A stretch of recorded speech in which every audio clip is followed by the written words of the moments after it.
आज की कॉर्पोरेट दुनिया में सबसे महंगी कमोडिटी क्या है? डेटा? कैपिटल? सच तो ये है कि आज सबसे बड़ी बिलियन डॉलर कमोडिटी हमारा अटेंशन बन चुकी है।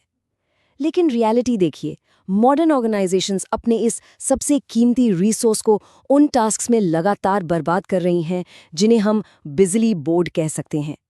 तो इस एक्सप्लेनर में हम इस पूरे कॉन्सेप्ट का गहरा विश्लेषण करेंगे और देखेंगे कि लीडरशिप टीम्स आखिर अपना फोकस वापस कैसे हासिल कर सकती हैं। इस ब्रीफिंग का एजेंडा बिल्कुल क्लियर है। हम शुरुआत करेंगे द अटेंशन क्राइसिस से, फिर समझेंगे the neuro science of focus, उसके बाद बात करेंगे 4 स्केजुलिंग फिलॉसफीज की, फिर द एग्जीक्यूटिव टूल किट और आखिर में देखेंगे द 30-day ROI चैलेंज। तो चलिए सीधे चलते हैं हमारे पहले हिस्से पर, the attention crisis. Modern corporate environment में असल प्रॉब्लम समझने के लिए शैलो वर्क और डीप वर्क के बीच का फर्क समझना बेहद जरूरी है। देखिए, शैलो वर्क पूरी तरह से रिस्पॉन्सिव और बिखरा हुआ होता है, जैसे लगातार स्लैक मैसेजेस या ईमेल्स का रिप्लाई करना। ये एक इल्यूजन ऑफ प्रोडक्टिविटी क्रिएट करता है। काम करने का एहसास तो जरूर होता है, पर सच्चाई ये है कि इसकी लॉन्ग टर्म वैल्यू जीरो होती है। दूसरी तरफ आता है डीप वर्क, जो आज के वक्त में एक ट्रू कंपेटिटिव एडवांटेज है। इसमें कॉग्निटिव ओवरहॉल और सस्टेन्ड फोकस की मांग होती है, जिसका नतीजा होता है एलीट ऑर्गेनाइजेशनल आउटपुट। आगे बढ़ते हैं the neuro science of focus की तरफ। कॉन्सेंट्रेशन के बायोलॉजिकल रियलिटीज को समझना बहुत इंटरेस्टिंग है। एक कॉन्सेप्ट है अटेंशन रेजिड्यू, जिसे सोफी लेरॉय ने खोजा था। होता क्या है कि जब हम एक टास्क से दूसरे पर स्विच करते हैं तो हमारे फोकस का एक छोटा सा हिस्सा पिछले टास्क पर ही अटक जाता है। ये एक तरह की कॉग्निटिव पेनाल्टी है, जिससे कैपेसिटी परमानेंटली लोअर हो जाती है। मतलब लगातार मैसेजेस चेक करने से एग्जीक्यूटिव्स एसेंशियली एक हंगओवर ब्रेन के साथ काम कर रहे होते हैं। सीधे शब्दों में कहें तो मल्टीटास्किंग जैसी कोई चीज एग्जिस्ट ही नहीं करती। हमारा दिमाग सिर्फ इनएफिशिएंट तरीके से कॉन्टेक्स्ट स्विचिंग कर रहा होता है। जो लीडर्स अपनी फील्ड्स में एलीट स्किल्स डेवलप करना चाहते हैं, उनके लिए इंटेंस कंसंट्रेशन सिर्फ एक अच्छी आदत नहीं है, बल्कि एक फिजिकल ज़रूरत है। ये साइंटिफिकली प्रूवन फैक्ट है कि डीप वर्क एक प्रोसेस ट्रिगर करता है जिसे माइलिनेशन कहते हैं। इसमें हमारे न्यूरॉन्स के आसपास एक फैटी टिश्यू बनने लगता है।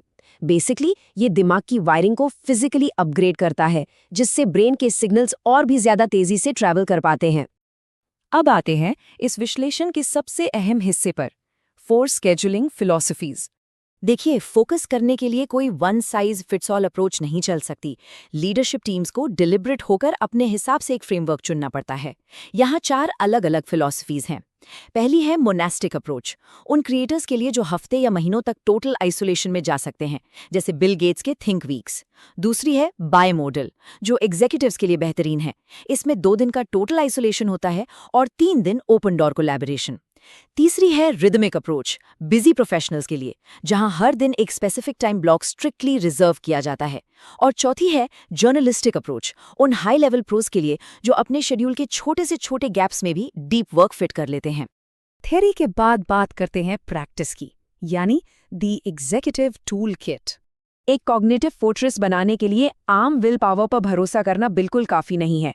एक सिस्टमैटिक एनवायरनमेंट डिजाइन की जरूरत होती है, जैसे फोन जेल का कॉन्सेप्ट, जिसका मतलब है काम के वक्त मोबाइल डिवाइसेस से प्रॉपर फिजिकल डिस्टेंस मेंटेन करना। सेंसरी रिचुअल्स एस्टैब्लिश करना भी बहुत इफेक्टिव है, जैसे कोई स्पेसिफिक लाइटिंग या लो फाई म्यूजिक प्लेलिस्ट जो दिमाग को सिग्नल देता है कि अब फोकस का वक्त शुरू हो गया है। इसके अलावा डिजिटल मिनिमलिज्म अपनाना, टूल्स को हार्ड ब्लॉक करना और वाईफाई डिसेबल करना। पर सबसे अहम चीज, बोर होने की आदत डालना, बिना तुरंत फोन उठाकर डोपामीन हिट लिए।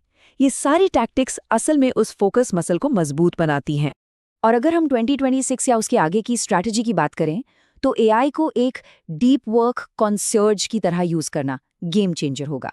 डेटा क्लीनिंग, स्केजुलिंग या शैलो एडमिनिस्ट्रेटिव प्रिपरेशन को अगर एआई पर ऑफलोड कर दिया जाए, तो प्रोफेशनल्स ये इजीली इंश्योर कर सकते हैं कि उनकी 100% एनर्जी सिर्फ उन कॉम्प्लेक्स और हाई वैल्यू कॉग्निटिव टास्क्स के लिए रिजर्व रहे जो वाकई मैटर करते हैं। दिन खत्म होने पर दिमाग को स्विच ऑफ करना भी उतना ही जरूरी है। यहाँ आता है शट डाउन रिचुअल। ये बहुत सिंपल स्टेप्स हैं। सारे ब्राउजर टैब्स बंद करना, अगले दिन के टास्क को पेपर पर लिख लेना और एक फिक्स्ड फ्रेज बोलना, जैसे जॉब डन। ये एक बेहद क्रिटिकल प्रोसेस है जो हमारे दिमाग को बताता है कि अब काम के बारे में ओवर थिंकिंग बंद करना बिल्कुल सेफ है। इस टेक्निक से अगले दिन के अल्ट्रेडियन रिदम्स शुरू होने से पहले दिमाग को ट्रू रिकवरी का पूरा मौका मिलता है। आखिर में देखते हैं द 30-day ROI चैलेंज। इन सारे फ्रेमवर्क्स का असल रिटर्न ऑन इन्वेस्टमेंट तभी समझ आएगा जब इन्हें एक स्ट्रक्चर्ड तरीके से इम्प्लीमेंट किया जाए। ये 30-day चैलेंज हमारी बायोलॉजिकल लिमिट्स के हिसाब से डिज़ाइन किया गया है। वीक 1 में डेली सिर्फ एक 60 मिनट का डीप ब्लॉक लीजिए बिना किसी फ़ोन के। वीक 2 में इसे बढ़ाकर 90 मिनट्स कर दीजिए। वीक 3 में ऐसे 2 90 मिनट के ब्लॉक्स शेड्यूल कीजिए और फिर वीक 4 में अपने आउटपुट की क्वालिटी को इवैल्यूएट कीजिए। एक इंसान का फोकस 90 मिनट्स के बाद वैसे भी थकने लगता है, इसलिए ये टाइमलाइन बिल्कुल परफेक्ट है। ये चैलेंज साबित कर देता है कि 15 घंटे का फोकस्ड डीप वर्क 40 घंटे की बिखरी हुई मेहनत को कितनी आसानी से हरा सकता है। तो बॉटम लाइन यही है कि जैसे जैसे कॉर्पोरेट और बिजनेस लैंडस्केप में शोर लगातार बढ़ रहा है, ये शांत और सस्टेन्ड फोकस कल्टिवेट करने की रेयर एबिलिटी ही आगे चलकर तय करेगी कि कौन सी लीडरशिप टीम्स एलीट आउटपुट हासिल कर पाएंगे। तो आखिर में सबसे बड़ा सवाल यही बचता है, क्या नॉइज और डिस्ट्रैक्शन को चुना जाएगा या डीप वर्क को पूरी तरह से अपनाकर मास्टर किया जाएगा? इस विश्लेषण को आज यही विराम देते हैं, पर इस सवाल का जवाब हर मॉडर्न ऑर्गेनाइजेशन को अपने अंदर ढूंढना ही होगा।